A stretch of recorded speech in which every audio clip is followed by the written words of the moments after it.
Ladies and gentlemen, welcome into the ATU Sports Corner. I am Brandon Moix, joined by Caden Hauser, and we finally have decided our national champion in men's college basketball, the Michigan Wolverines.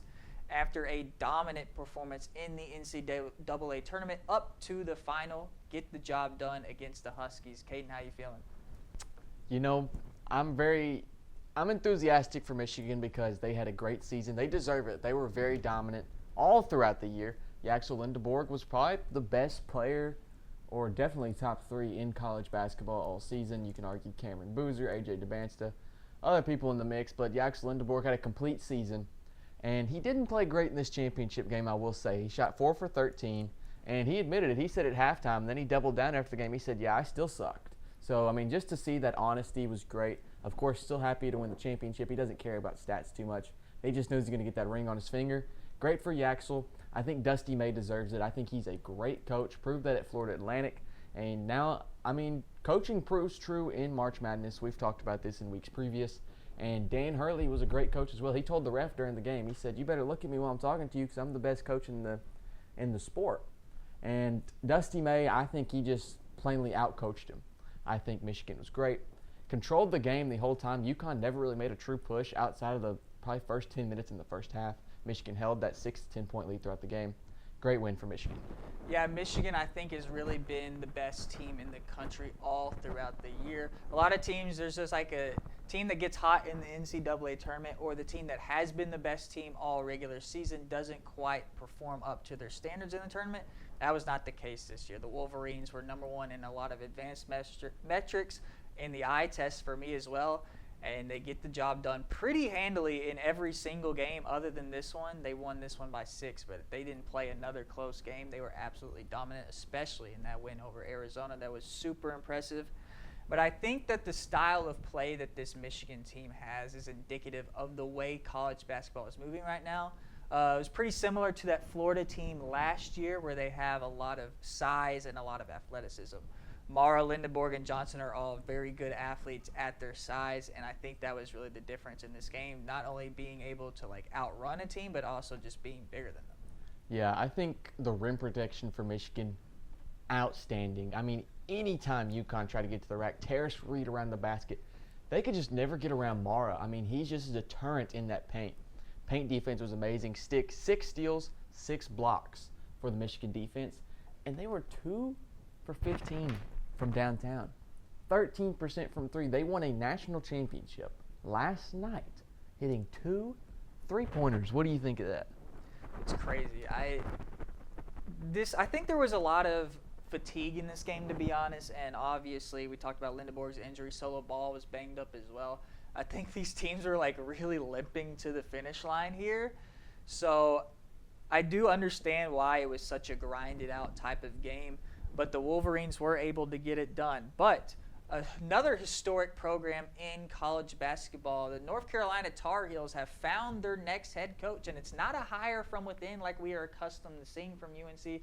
It's former Denver Nuggets championship head coach Michael Malone. What do we feel? I feel good for UNC, but like you said, it's not typical for this program. But I do think it was a very good hire. He was great in the NBA, has 510 career wins in 12 seasons. He won an NBA championship in 2022-23. He did have the best player in the league in Nikola Jokic, 3-time MVP. A lot of help from that, but the coach is always a big part of it as well. And I think he did really good this time in the NBA. I think the firing of Michael Malone was kind of strange for the Nuggets. And he went to TV, and let me say, he did great on TV. I really enjoyed watching him on halftime broadcasts or anything like that. So if he ever wants to go back to TV, he always has that. And I think this is a great hire for UNC, but a lot of college basketball is recruiting.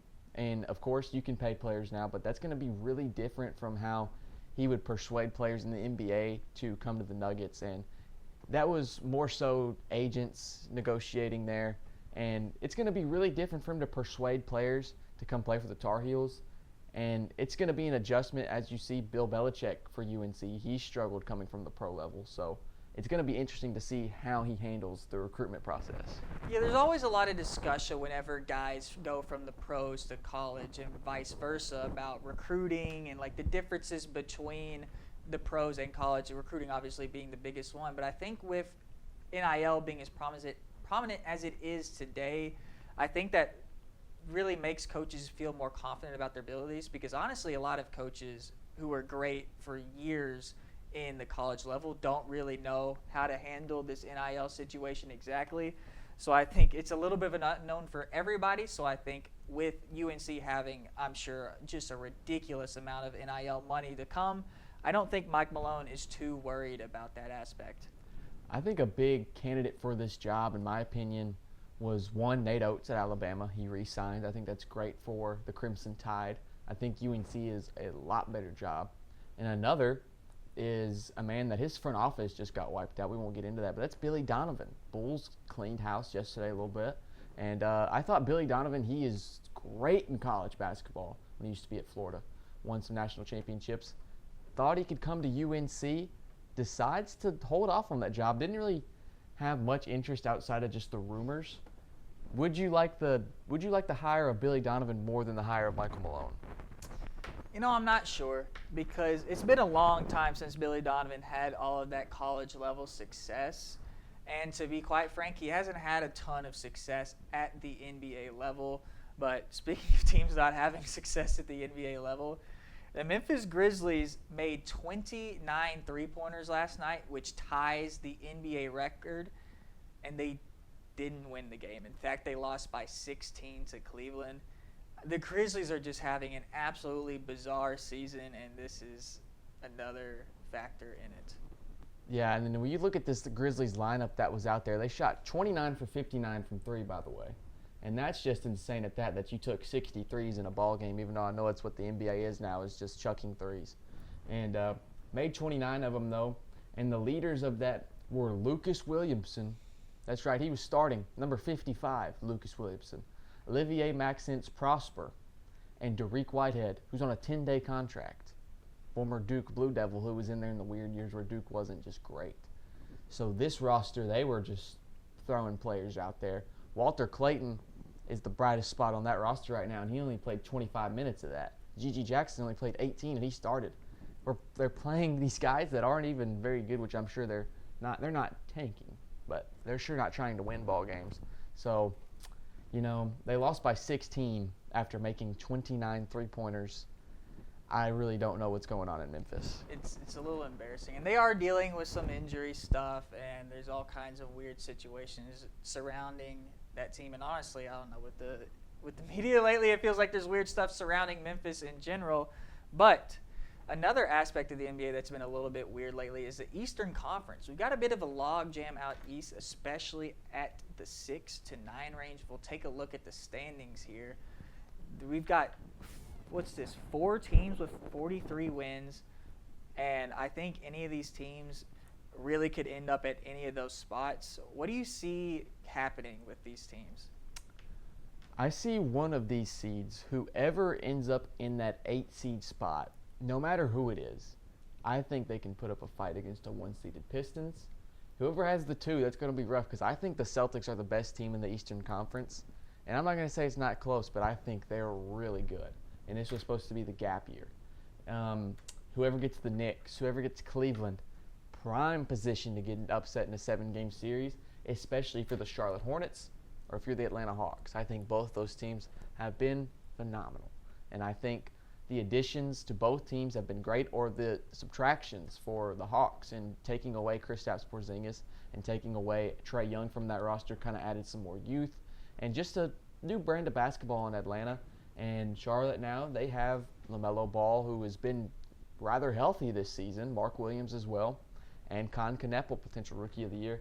That both those teams have been great. Philly, if they can get a fully healthy roster, subject to change, I think they could be nasty as well.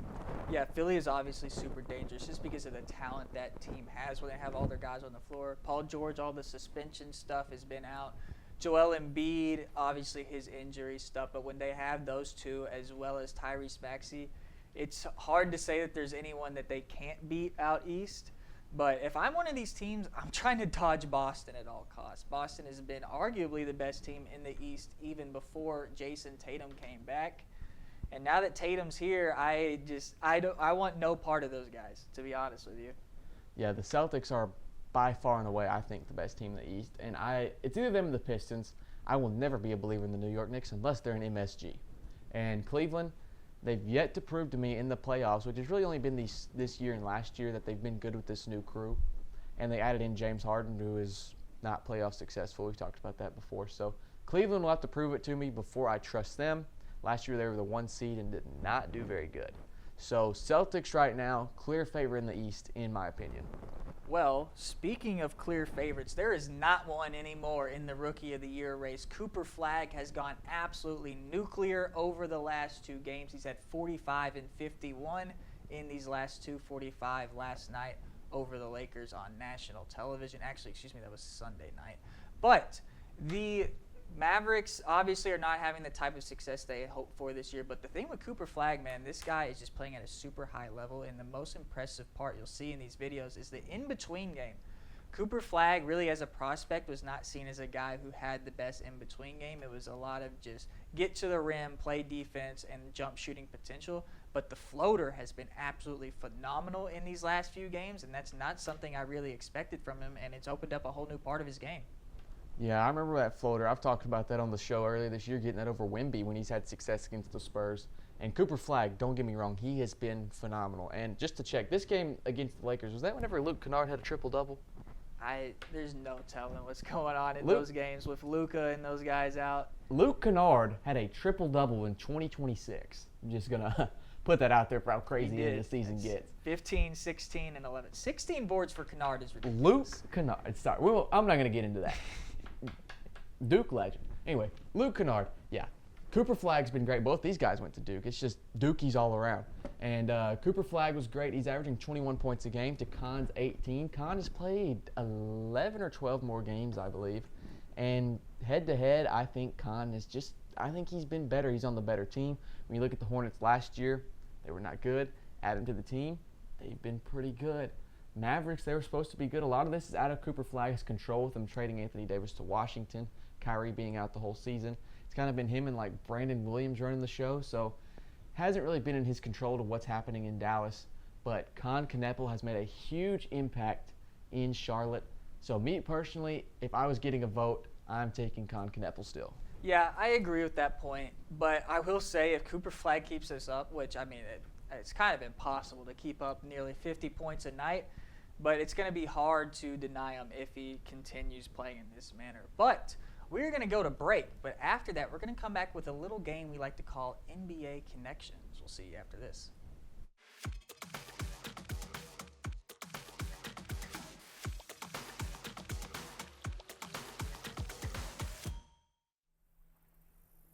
Everyone tells you to think about the future, but we know there's growth in the journey.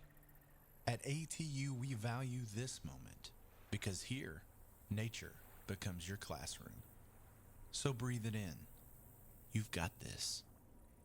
Right here, right where you are. Focus on the now, because our focus is on your success.